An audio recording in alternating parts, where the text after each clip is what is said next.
Hello viewers, இந்த வீடியோவில் எதை பற்றி பார்க்க போகிறோன்னா ஒரு ஆர்கானிக் சீவீட் எக்ஸ்ட்ராக்டை பற்றி தான் பார்க்க போகிறோம்.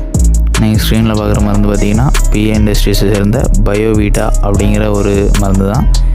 இது வந்து ஒரு ஃபுல் அண்ட் ஃபுல் ஆர்கானிக் ஃபார்மிங்க்கு சூட்டபுளான மருந்து. இந்த மருந்து வந்து ஒரு நல்ல பிளான்ட் க்ரோத் ரெகுலேட்டர்.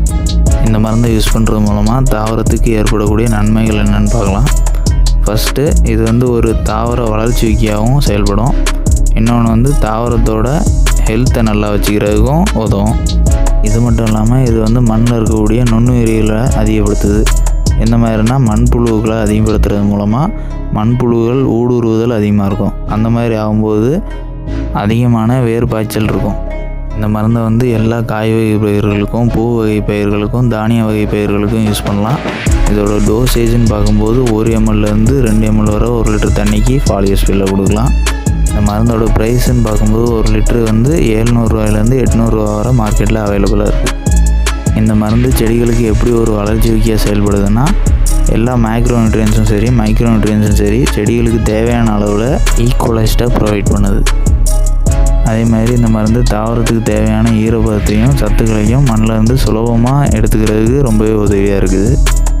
இது மட்டும் இல்லாமல் இந்த மருந்து வந்து செடிகளுக்கு ஒரு ஸ்ட்ரெஸ் டாலரன்ஸாகவும் உதவுது. எப்படி அப்படின்னா, பொதுவாக செடிகளுக்கு வந்து 3 வகையான ஸ்ட்ரெஸ்ஸஸ் இருக்குது. ஹீட் ஸ்ட்ரெஸ், ட்ரவுட் ஸ்ட்ரெஸ், அது மட்டும் இல்லாமல் பெஸ்ட் ஸ்ட்ரெஸ். ஹீட் ஸ்ட்ரெஸ் அப்படின்னா என்னென்னா, ஒரு தாவரத்துக்கு அதுக்கு தேவையான வெயிலை தாண்டி அதிகமான வெயில் கிடச்சிக்கிட்டே இருக்கும்போது ஹீட் ஸ்ட்ரெஸ் ஏற்படும். அதாவது தாவரம் வளர்கிறதுக்கு தேவையான வெயிலை தாண்டி ஹீட் அதிகமாக கிடச்சிட்டு இருக்கும்போது வளர்ச்சி கொண்டுரும். அப்படியே இருக்கும்போது என்ன ஆகும்னா ஹீட் ஸ்ட்ரெஸ் ஏற்படும். இந்த மாதிரி ஹீட் ஸ்ட்ரெஸ்ஸை வந்து இந்த மருந்து ஏற்படாத அளவுக்கு அதில் வந்து தாங்கி கொண்டு போவோம்.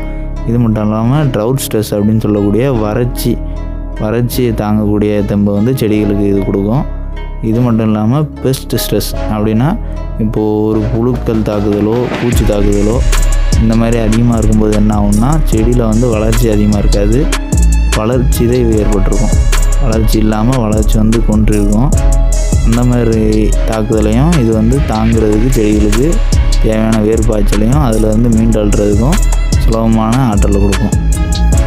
இந்த மருந்து பார்த்திங்கன்னா வளர்ச்சி ஊக்கியாக மட்டும் இல்லாமல் மகசூல் ஊக்கியாகவும் செயல்படும். எதனால் அப்படின்னா, இந்த மருந்து வந்து 2 ஸ்டேஜ்லேயுமே யூஸ் பண்ணலாம். வெஜிடேட்டிவ் ஸ்டேஜ்லேயும் யூஸ் பண்ணலாம், ரீப்ரொடக்டிவ் ஸ்டேஜ்லேயும் யூஸ் பண்ணலாம்.